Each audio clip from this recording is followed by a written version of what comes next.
I think I have or had PTSD whilst on that trip. We kind of worked. We worked at the same time. We were working. Yeah. Yeah. The founder, Renee, she actually became severely ill with gosh. stress. Oh my God. She developed insomnia. Is like where every billionaire and their dog go to have a good time. Scene A, take one, Mark. Yeah. I'm back. She's back.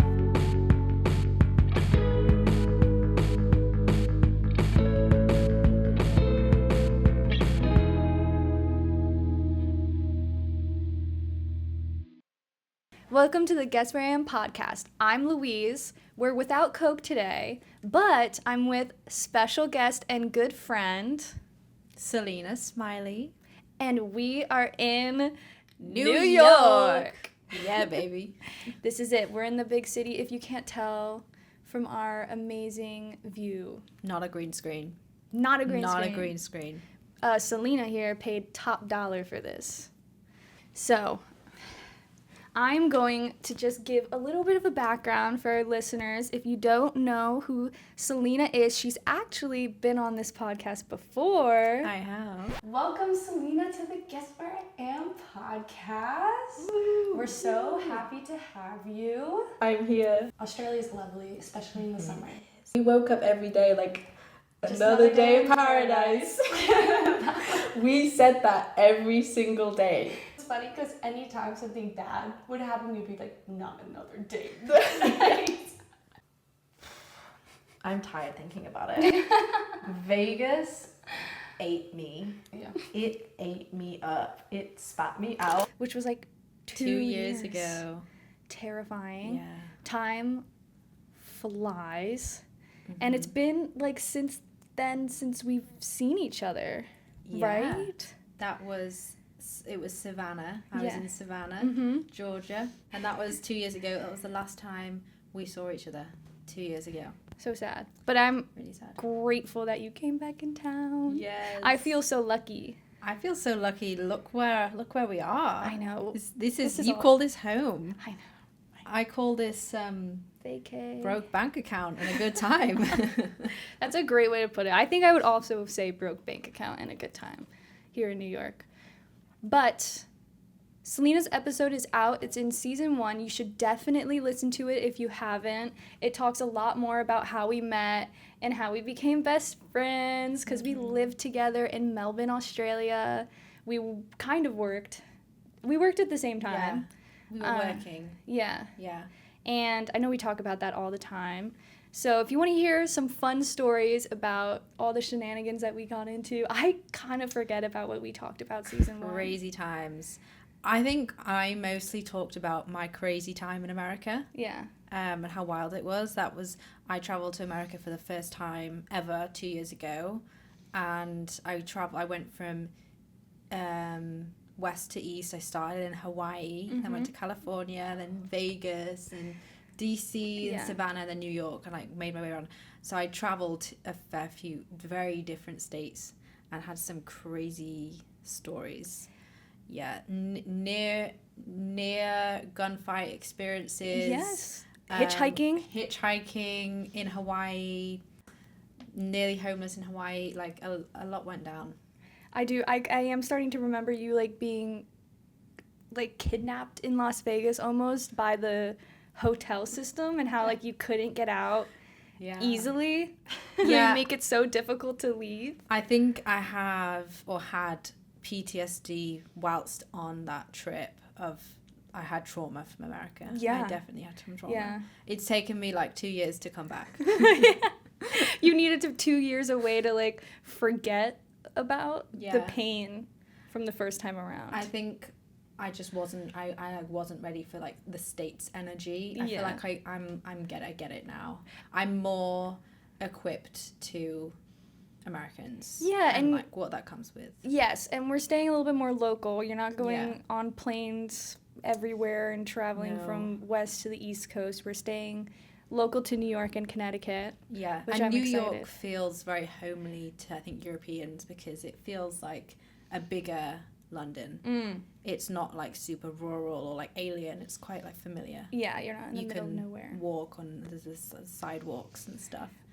Well, I think it's funny that, like, you mentioned that last time around was really difficult because you kind of already started on a really difficult note as well, second time, with your phone.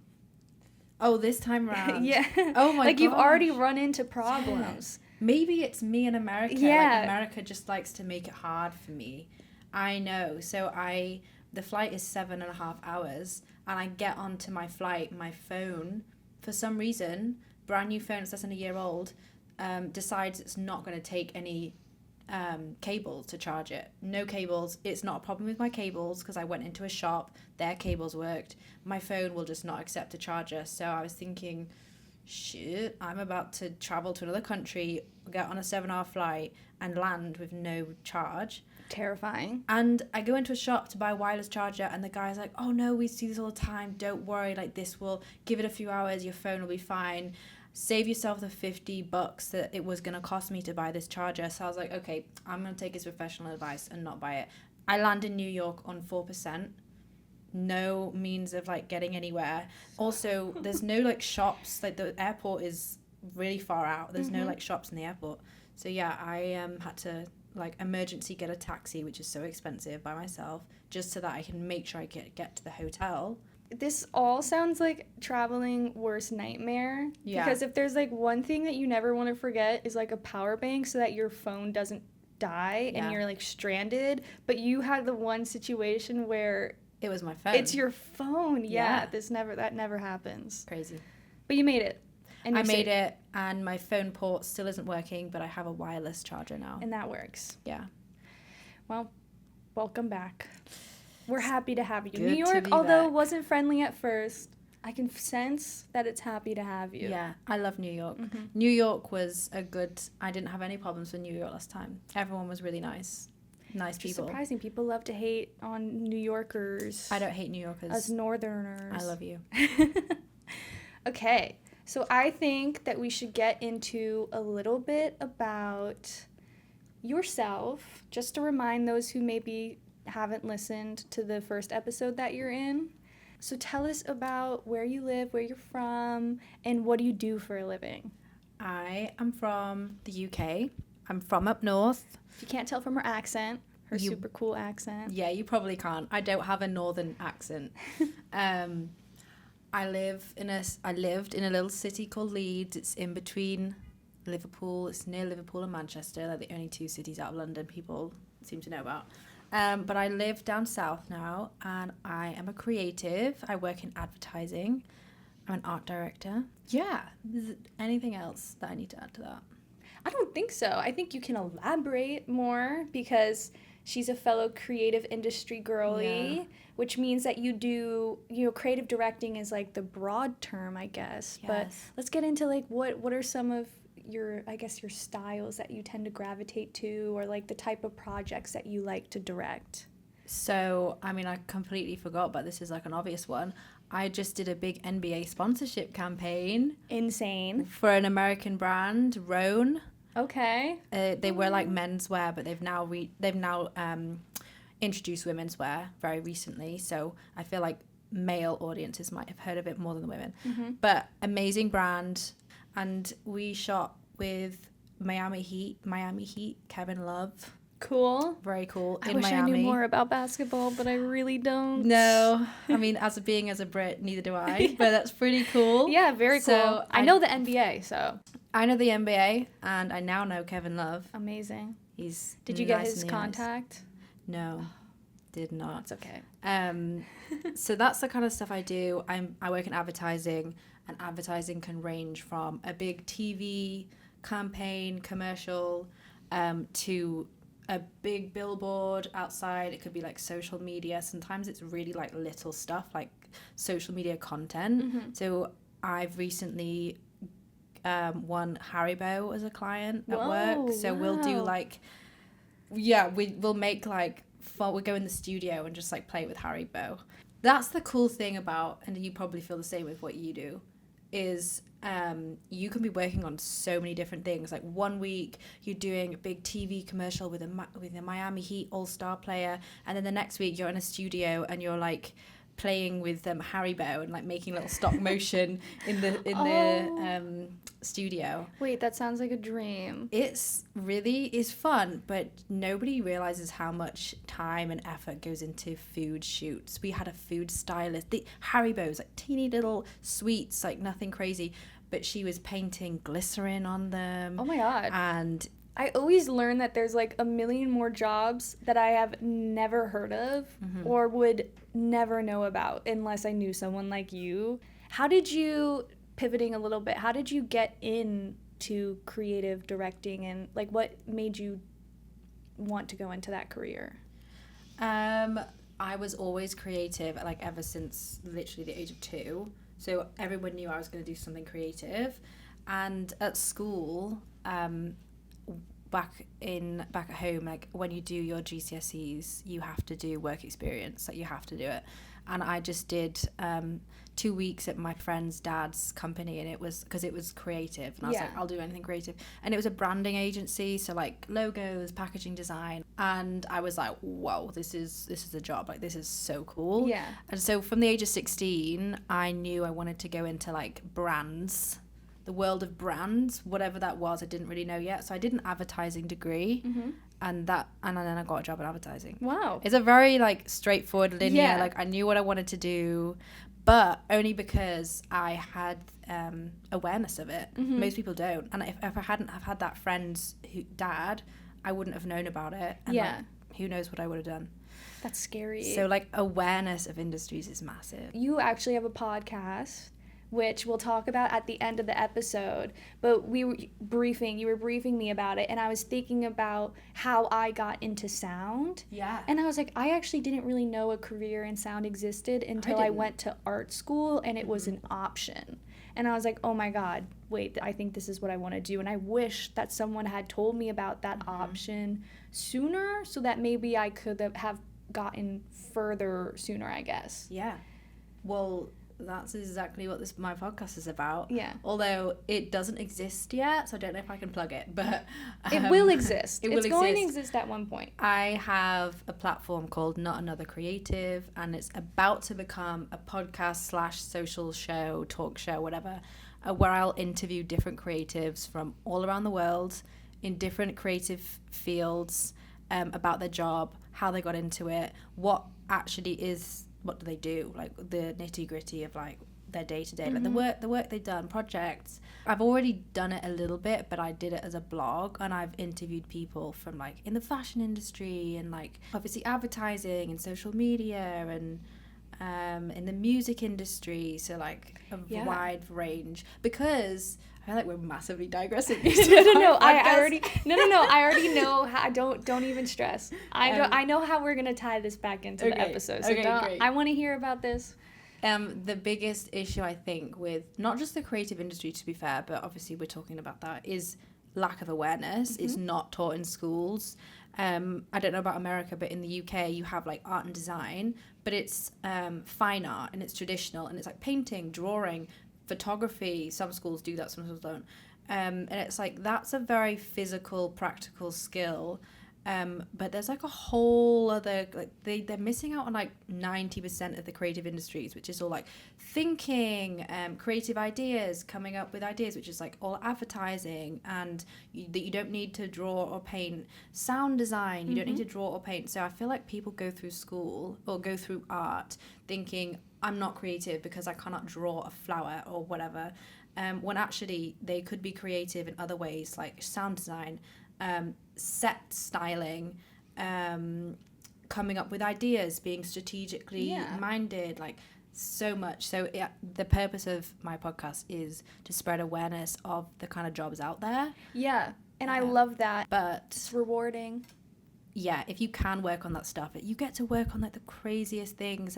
You get flown around the world, and you get to shoot for amazing brands, and it's like so exciting. So, and that kind of gets into, I know we've gone on a long tangent, but you almost set it up perfectly to say that like this episode we're going to be talking about Selina and her adventures with all of these campaigns that you've been a part of that take place in other countries, and how to, I guess, what would you say, like bring your work or make your work at home exist in another, like travelable.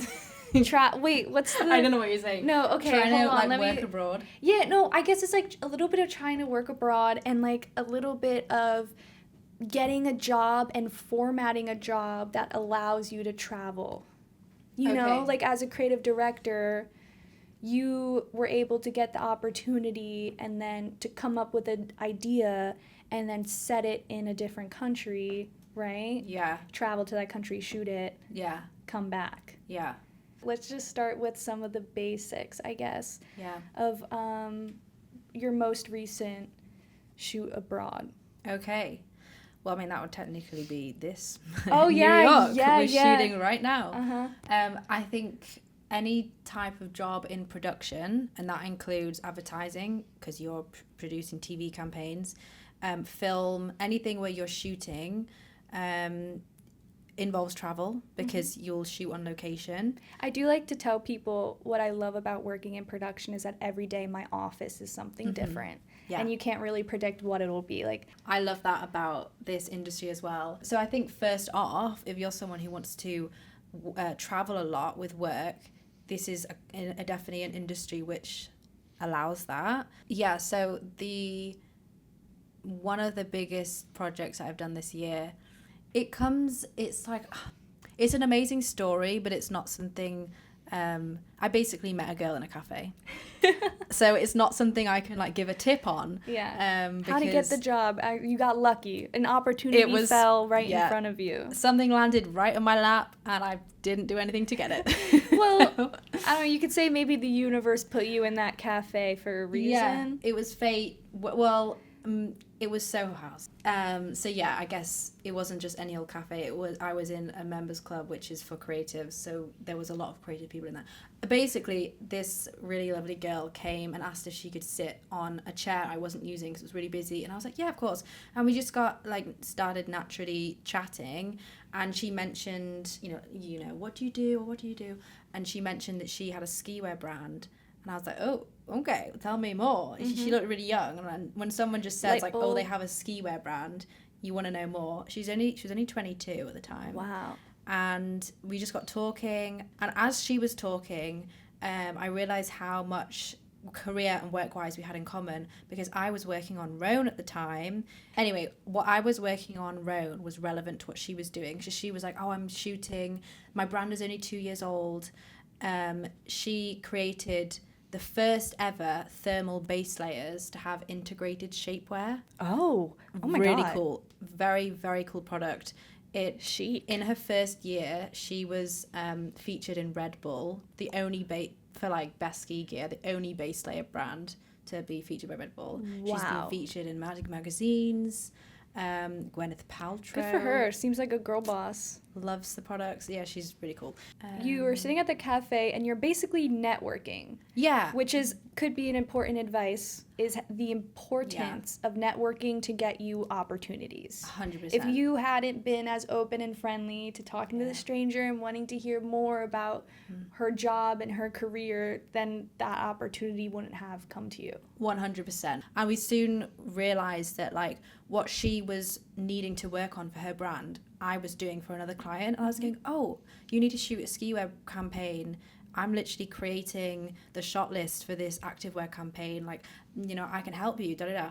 And so it started with me just helping her with bits, because she was a brand founder, but she wasn't a creative. Yeah. So she wasn't experienced in those things, and it basically escalated. I am now creative director of the brand, and I control all creative output from literally everything I was doing, her brand strategy, her social media strategy, all these different jobs. And I have to say, I've seen the stuff that you've been posting on Instagram and the photos that have come out from this shoot, and it looks incredible, and it totally at least sells me. I'm like, dang, my ski gear that I wear right now is I'm wearing complete hand-me-downs.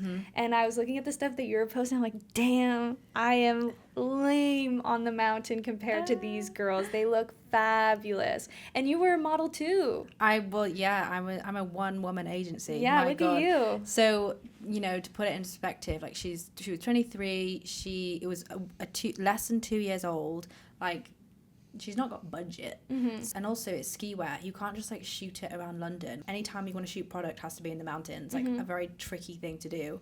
So she managed to pull together some creatives and flew us all out to the Italian Alps to shoot her new collection campaign, and I did all the production for that. And her brand is like premium to luxury, like it's pricey. So we needed to make sure that our environment and our models and everything reflected the price point. Yeah. So we were like, can we shoot in a luxury hotel or chalet for free?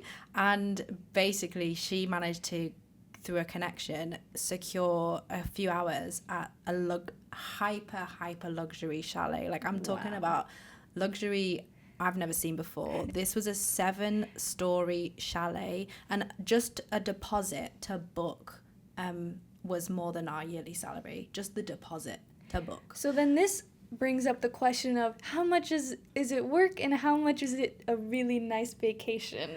It's definitely it's definitely work, like but it's also, when you finish it, it's a vacation, but when you're doing it, it's work. We were all extremely stressed. The founder, Renee, she actually became severely ill with stress. Oh my God. She developed insomnia. So I was going into something with someone else's life savings, like clueless. And in a new country. In a different country, with models that I'd never met before. We're like, so there was a lot at stake. It is work. Like, it was intense.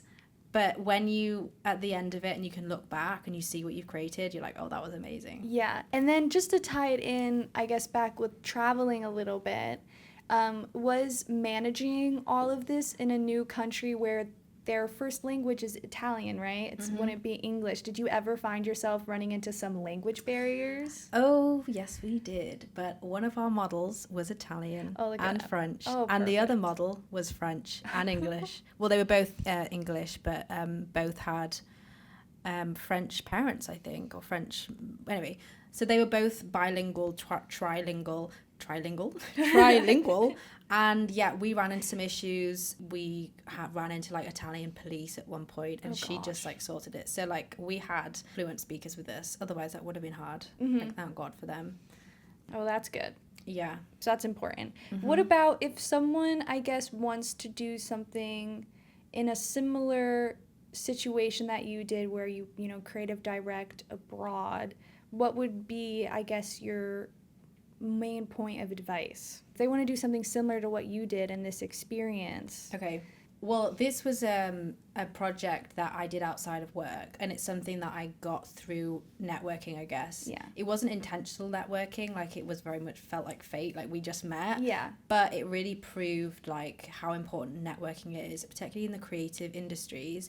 And also creatives, like they want to be creatively fulfilled, and they are willing to get involved in like projects and it be unpaid, because you get the fulfillment and the project that you can put in your portfolio.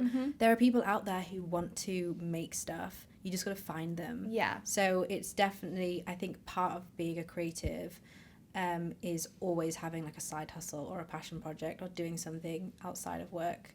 That I think is where often you make your best work, because it's stuff that you've sought out, like you've found it, you've just like created it, and you don't have influence from clients or big teams or bosses. Like you're making something that you want to do, that you love, and you've got like no one else controlling it.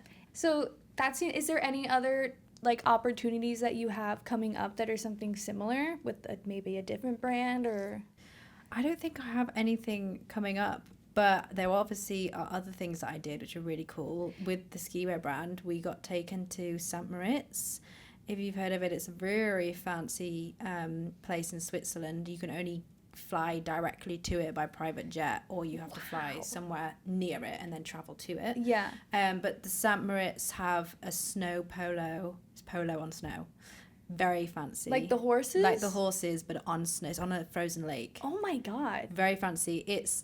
And if you've not heard of it, which that's okay, because I hadn't when I first heard of it, just Google it, because I can't even explain this kind of place. The St. Moritz Snow Polo is like where every billionaire and their dog go to have a good time. Like it's Hermes handbags and fur coats and etc. So the reason why we went to that was because we collaborated with a private jet company called FlexJet. Yeah. So you flew private? We didn't fly private, no. I got so excited for you. I was like, no way. Yeah, no, we got on that budget airline to St. Moritz. Well, no, not to St. Moritz, to somewhere else, and then got there.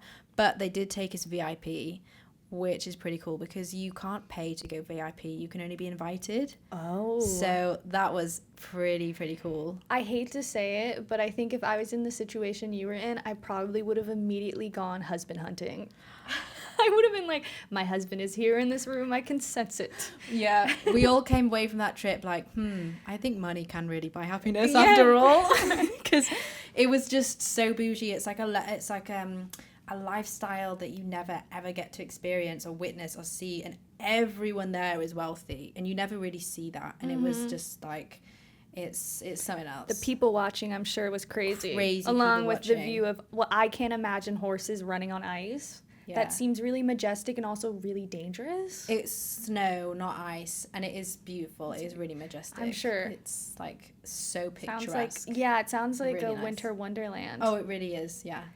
So then pivoting from working, I wanted to talk about your travel photography that you do with hotels. Yes. So maybe just tell us a little bit about what that is. Yeah.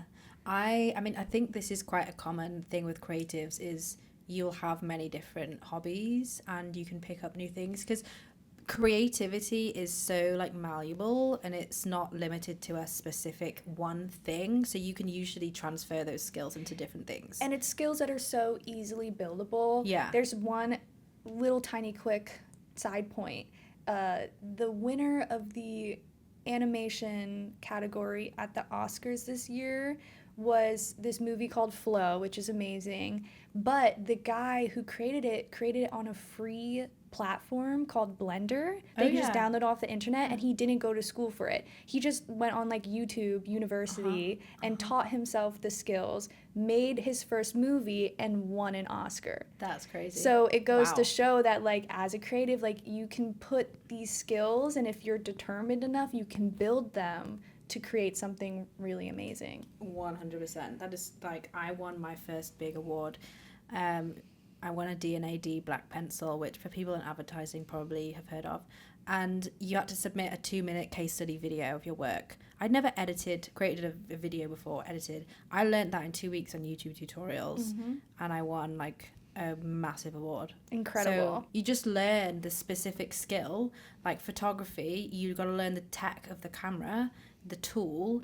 The tool could be an Adobe software, it could be a camera, it could be whatever, but the creativity can be put through anything. So I've always loved photography for my whole life, but it was always through iPhone, and I didn't know how to use a camera. I bought myself a digital camera for the first time 2 years ago because I wanted to start, like, I knew I loved taking pictures and I wanted to actually get better at it.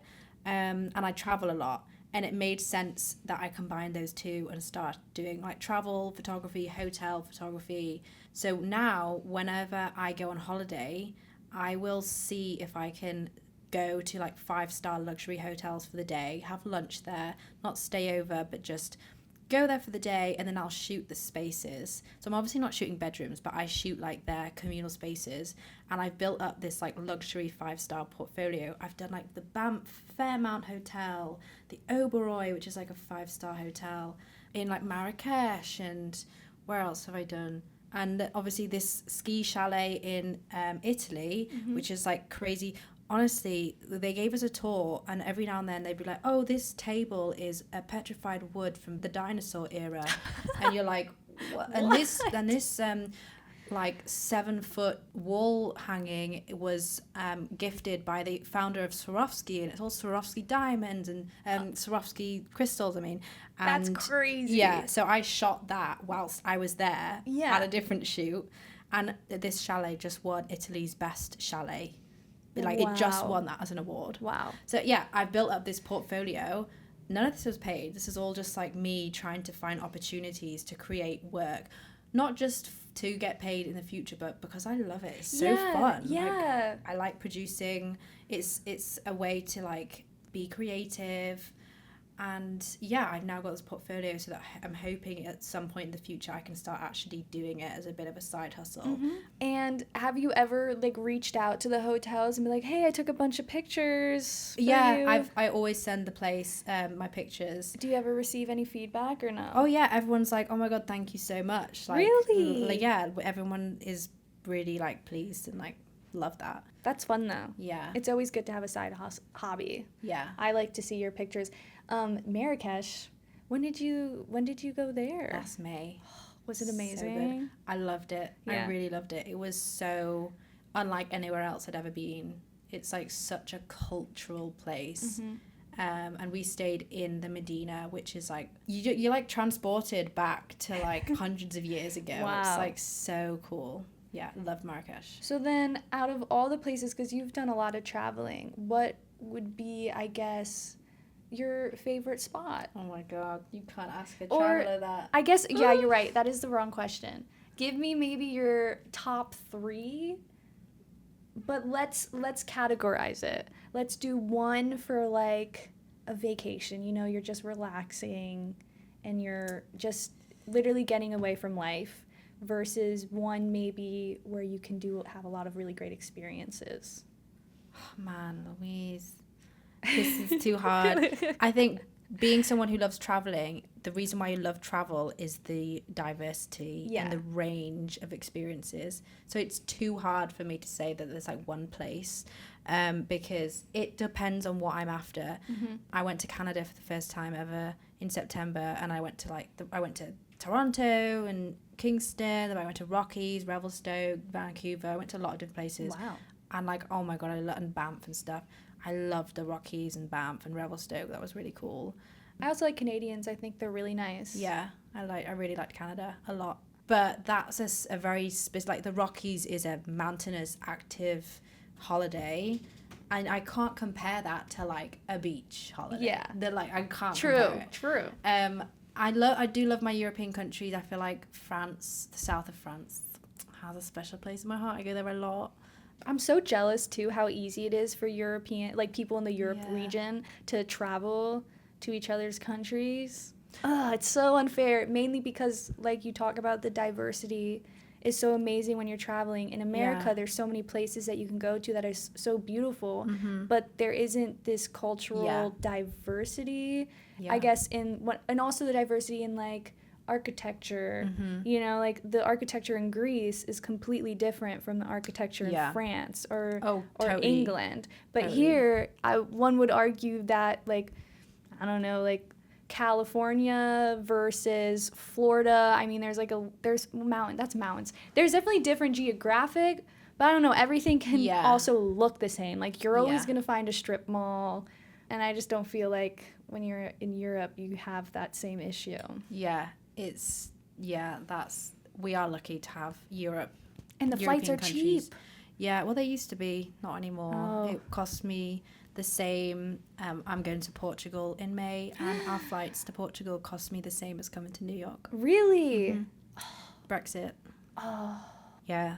But I actually think I haven't answered your question. No. Now I've sort of dwelled on it and thought about it. Okay. I love this. I've been to a lot of countries. I've been to Africa, I've been to Asia, and I've been to Canada, America. I can't compare them. But if there was a one country that I just would love to keep going back to, is Italy. Really? I hear the most amazing things about Italy. I feel like there's nowhere bad in Italy. Italy has so many good cities and obviously beaches, and they're all culturally give something different. Venice, Rome, Pisa, and then there's like Florence, and they're all so different. Oh, the beaches in Puglia. So you can go to Italy and have like a city stay, and you can have a beach stay. There's everything in Italy, I think. And there's a lot of history the there food. too, which is cool. Oh, and then there's like Naples, and then there's the Amalfi Coast. Like, wow, Italy has it all, I think. Dang. Well, I have to put that to the top of my list. And I'm like a little bit Italian. What about the main differences in working in Melbourne versus London? The weather, the people, the beaches, there's everything. Lifestyle. Yeah, the lifestyle. I mean, Melbourne was just amazing. Yeah, I felt like I was like on this one big long holiday, and I was also like going to a really cool office. Yeah. I worked at Australia's Agency of the Year. So like insane. You had team, views of the F1 racetrack. Yeah, we looked over the F1 racetrack. We looked over St Kilda Beach. We looked over the ocean. It was surreal, and just even like my commute to work and like the palm trees. Yeah, you're not getting that in London, mate. I will say though, when I went back to Melbourne and you guys weren't there, it was a completely different experience, and it was sad. Yeah. I was like, where are my people? Yeah. No one's trying to go to the bars that I want to go to. Yeah. Can't go to the Dwell pool. Yeah. I could have probably broken in really easily. It's not like the security there is super you intense, could've. but it just wasn't the same without you. Yeah, it is the people that makes it for sure. Like when everyone left Melbourne and I was there for another 3 months, it was, it got quite like lonely, and I was actually looking forward to leaving. But Anyway, now the grass is always greener. We want to go back. It always is. Travel and work. Yeah, Because man. that is the best way to do it. How are you going to make your money so that You can you travel can and survive work. and travel again? Yeah. So that you can go to St. Moritz. Yeah. And Enjoy. Yeah. Enjoy. And then you know what the best part of this story is? You know, the amount of things that you got to experience without necessarily paying for. Isn't that the Yeah. best ways to live on someone else's money? Yep.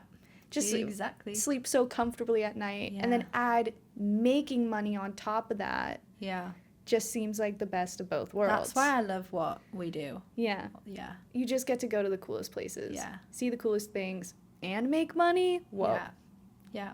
If it sounds too good to be true, sometimes it is. One last point. So, my boyfriend, he's a STEM man. He did a STEM degree in like tech and cybersecurity and ethical hacking, whatever that is. And he works Ethical hacking. Yeah, that was his degree title. He works in government now, and it's all very like tech. And hold on, wait, before you finish, sorry. We also have an episode with him, funny enough. Wait, do you? Yeah, on season 1. No. Yeah, so if you actually want to get to know Selina's boyfriend and his degree in ethical hacking, he was with us in Melbourne, and we have a ton of fun stories and things that he shared in episode 1 too. I think it's called Zombie Watching with our friend Matty. Yeah. Anyway, continue with it. I'm gonna watch that again. I need to. It's probably hilarious. Anyway, so he works in like a very academic job, and it couldn't be any further from like what I do, which is all like creative. And honestly, the amount of times like he takes the mick out of me, or like genuinely thinks that like my job isn't at work and like it's not serious, because he'll be there like, you know, defending the country from like a cyber attack, and I'm like making reels from us like prancing around a chalet, like pretending to drink champagne, and I'm like, Matt, this is my work. I'm a hero. Like I make the world go round because I make people spend money on brands. I build the economy, you know. So since you've been to so many places, what would be maybe a few lessons that you've learned? Whether that's like work, maybe give us like a few work lessons, and then maybe just a few travel lessons. Like, because there's different when you're traveling for pleasure versus traveling for work. Yeah. I think traveling for work, I always talk about planning, expect everything to go wrong so that you have backup. Yeah. I always think less is more, in my opinion, when you're with stuff. And also, don't buy souvenirs, like, for other people. Sorry, let me finish my sentence. Okay. I think if you're traveling abroad, buy postcards for friends, because I think it's so much fun to receive a postcard in the mail, and you can carry that around with you for a little bit. It's not like it's adding any weight or taking up any space, but like buying like a bunch of keychains and some other like souvenirs for friends, although it's a nice thought, that stuff adds up, and you don't need that extra weight when you're like walking to a ton of places and like getting on all different types of mode of transport. I think save your money and save the space for things that maybe you'll enjoy. Okay, I've thought of my answer. Okay. I think it's an obvious one as well, but in my opinion, it's like an essential is research and planning. Because you can turn up to a place clueless, not know where to go, what to do, how to get around, and you could have the worst time because things go wrong. You don't you do things wrong. You know, my boyfriend just recently went to Singapore, and they were told about all the rules and laws of Singapore, that if they hadn't have known, they could have like literally like offended people. Otherwise, you could have a really terrible time. So when I went to Marrakech, a place neither of us had been, I went with my sister, took her for her 30th birthday. Oh, fine. Oh my God, what a We'd fun never birthday. been there before, and I felt like it was a place we really needed to research, like where to stay, what to do there, where to eat. We had an incredible time, and I think it's because we had that 5 days like planned to a T. We had meals booked every single night. Usually we wouldn't be that planned, but we felt like we needed to, because it's not a culture or a place that we were familiar with. We didn't want to leave going out for a meal like on the night and then not knowing where to go, and then maybe going somewhere dodgy and then getting food poisoning. So we booked ourselves into these really beautiful, nice restaurants, and so it meant that every day we were doing something amazing because we'd already planned it, we'd researched what to do. And had we not done that, we could have had a really chaotic, like disorganized, a bit of a stressful time, because then you're like, oh, I don't know where to go, how to get here, what should we do? And then the whole trip becomes really chaotic and then like stressful. So definitely researching and planning, literally to the point of like restaurants. And then also if you're going to do like a day trip or going to like a tourist attraction, like researching the tourist attraction, like are there going to be crazy queues, how much is the tickets, like when's the best time to go, like all of that stuff will mean that your holiday goes smoother and you can stress about less things and you can just enjoy it. We talk about the importance of planning.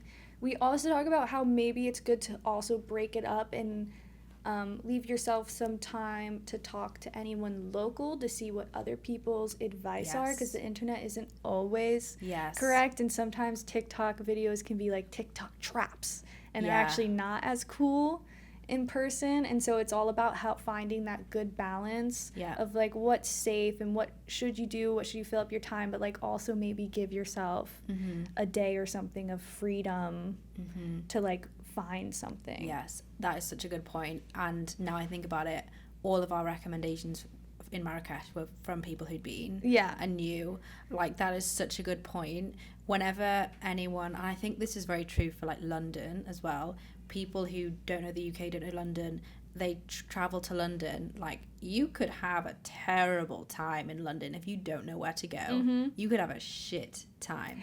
So anyone who is going to somewhere like London where it can be very hit or miss, they need an insider to be like, don't go there or do this or see that. Local insight is important. And hey, you never know who you might meet and network exactly by talking to a local. When I was traveling around America, I met a girl at a bus stop in Hawaii. She's from LA. She lived in New York. Then she lived in London. And she's really cool. We're friends. And we just like bump into each other whenever we're on our weird trips. Exactly. There's always connections to be made and to be had. Yes. Awesome. Man. I feel like we kind of hit everything that I had mentally planned or that we talked about. Do you know what's left now is I feel like we need to do a creative project together. I know. You can almost say that this is kind of like a creative project together. The ocean cannot separate us, Louise. No, they can't, and it's a crime. It cannot. everyone hates on London. Like, I wanted to work there for, like, briefly, see if I could find some type of visa situation because I thought it would be so fun. Yeah. But everyone hates on London, so that dream has kind of been squashed because I'm like, it seems like a terrible city. From what I hear, like, a lot of people are moving out and going to other places. Yeah. I love London, but I love, like, I know London. I know what to love and what not to love, and like where to go and what to see, and I know how to do London, and so I feel like I do London well. But it's definitely I can see why people who would go for the first time and not really know how to do it would like have a really bad time. There's definitely some like major issues with London, but I would definitely. You should go first before like committing to living there because you might hate it. Yeah. And I do think, you know, New York trumps London. It does trump London. But then also this is your home. Yeah. And whereas to me this is really exciting. So you might not actually be that excited about New York and more excited about London, whereas I'm naturally more excited about New York than London. Yeah. Yeah, totally. One day. It will happen. It will happen. Maybe you'll move to London. Because also, us meeting was random, too. Yeah. So who knows where our story is going to go? Who knows? It's unpredictable. Watch this space. Yeah, exactly. Exactly. I feel like... We did it. We did it. We did. Are you happy? I'm happy. I feel like we can call it a close. So... Thank you guys for listening to this episode of Guess Where I Am with me, yeah, Selina. Make sure to follow us on Instagram, TikTok, YouTube at Guess Where Podcast, and check out Selina. Yeah, I'll plug myself. Follow me on Instagram, Selina Smyllie. We'll put it on the screen. Yeah, it's gonna be right here. And Not Another Creative. That is the Instagram handle because that is coming. It's coming. It's going to be great. Yeah. We'll see you in 2 weeks with our next episode. I don't know what it's going to be because this is actually kind of a new format that Coke and I are doing with interviewing people. Sadly, she couldn't make it because she's in Seattle and we're in New York. And that's it, I guess, signing out from New York. Bye. Should we cheers? Cheers. That's a wrap.